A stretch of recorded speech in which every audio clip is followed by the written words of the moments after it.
It's a battle between two NFC contenders, two teams that they've certainly gone through their share of ups and downs this season, but it's tough to think of a bigger game on the slate in the NFC than Lions Cowboys this week. Right, you're talking about two teams. As I said, the Cowboys have certainly gone through some rough spots on the road. The Lions have had their slides, but both of these are teams that are really fighting for seeding, fighting to solidify their place in the NFC playoffs. And even though they'll be going, they're unlikely to get the 1 seed. So every single game that you can win, every bit of momentum that you can build up counts. Whether it's Dak Prescott kind of trying to dark horse his way into an MVP, which I think is mostly out of the question now, or Jared Goff just trying to get together a few games of decent quarterback play. A lot of exciting stuff to watch this week. Yeah, and I think you bring up a good point that there are sort of different motivations for each team in this one. Obviously, to win the game, first of all. But for the Cowboys, they're not going to catch the Eagles at this point. I believe the Eagles own the tiebreaker as well over them. So the NFC East is sort of faded away. But when you're going into the playoffs, you do want to be tallying off win after win here. And after a tough game in Miami, a great bounce back win would be against the Lions. There aren't many better teams you could beat than Detroit to kind of rejuvenate the team heading into the final week of the season. While Detroit, I actually disagree with you. It's unlikely, but they're tied with the 49ers and the Eagles at 11-4 right now. If some way, here are the schedules you got. You got Detroit with the Vikings and then Dallas this week. But the 49ers go to the Commanders and then they host the Rams. Probably going to win out. But the Rams are a frisky team. And then the Eagles versus the Cardinals this week at the Giants. Again, probably going 2-0 there.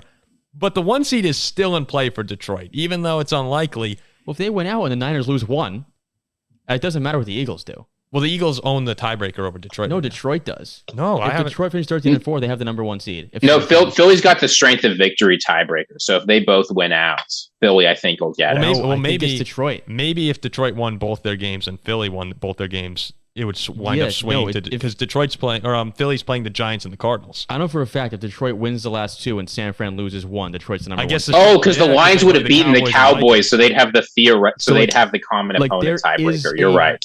A 40% world probably where the Lions are the number 1 seed. So the Lions last week when they played the Vikings, I think they're a very impressive team, and they're definitely, to me, a clear top 4 team in the NFC. And then I do think there is a little drop-off till you get to the Rams. But Detroit, when they're on again, that offense can be so potent at times. And someone was saying in the comment section, he's like, this is not a Jared Goff issue for Detroit. If he's on, they're good. If he's not, they're bad.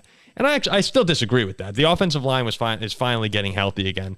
But really, when you watch Detroit, if Jared Goff is good, they're a much better team, and they're an actual contender in the NFC than if you get mediocre Jared Goff. I disagreed with them there.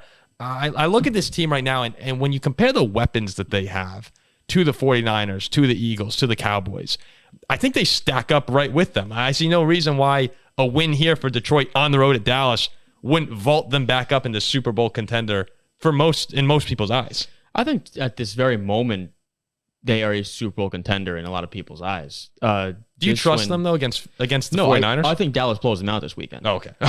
I think that they're catching... This is a very bad spot. I think that Dallas, off a 30-point thrashing in Buffalo, then a blown 1-point lead late in Miami. Now they come home where they're the best team in football in that building. Yep. They've blown everybody out all season. And Detroit has had these games on the road where they don't show up. They got waxed in Baltimore. Chicago gave it to them. They're off back-to-back wins, one at home against Denver and then a close game in Minnesota. This is just a Dallas spot to me where they come home super angry, back to AT&T Stadium, 2 tough losses against very good teams, and they wax Detroit pretty hard. Okay. I think it's a bad spot for the Lions this week in Dallas. Yeah, that's so in your eyes, they're not really a Super Bowl contender. Well, I'm saying in a lot of people's eyes, they are. Okay. But my eyes, probably not. I don't trust them. Would a win this weekend change your opinion? On the road in Dallas, yeah. Yeah. But I think they get absolutely trounced. Okay. Got it.